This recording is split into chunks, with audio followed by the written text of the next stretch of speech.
Welcome to Sweet Life Beat Life. We hope this video helps. In this video, I will help you fix your Dodge Charger's window button using an easy method. We'll start by identifying the specific problem, whether it's a single window or all of them. It's important to observe any visible damage or listen for sounds when you press the button.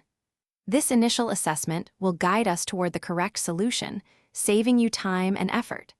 Let's get your window working perfectly again. Next, let's perform some simple troubleshooting. First, check your vehicle's fuse box for any blown fuses that control the power windows. A faulty fuse is a common and easy fix. Then, carefully remove the window switch panel to visually inspect the wiring.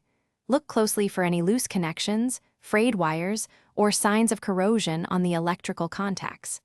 These small details can often be the root cause of the problem. If troubleshooting points to a faulty switch, replacing it is the next step. Always disconnect your car's battery first for safety, preventing any electrical shorts. Carefully unplug the old window switch assembly from its wiring harness. Then, connect the new switch, making sure it clicks securely into place. This process is straightforward and can often be done with basic tools, restoring full functionality to your window. Finally, it's time to test your work. Reconnect the vehicle's battery and thoroughly test all window functions, not just the one you fixed. Ensure the window moves smoothly up and down without any sticking or unusual noises.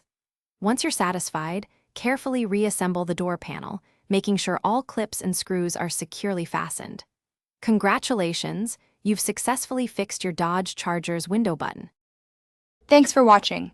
Consider subscribing if we helped you.